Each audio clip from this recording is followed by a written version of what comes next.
Hello viewers, in today's video I'm gonna show you how to turn on profile view on TikTok. So first of all, open TikTok account.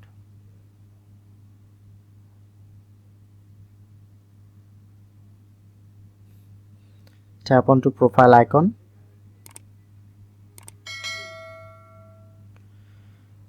Click onto three line at the bottom right corner. Settings and privacy.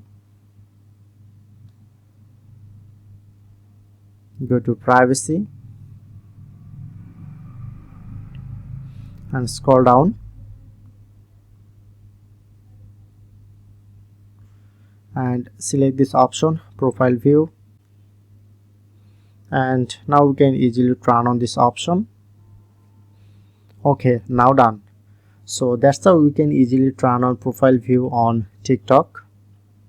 If in this video helpful, please hit the like button and subscribe our tutorial debug channel for more video.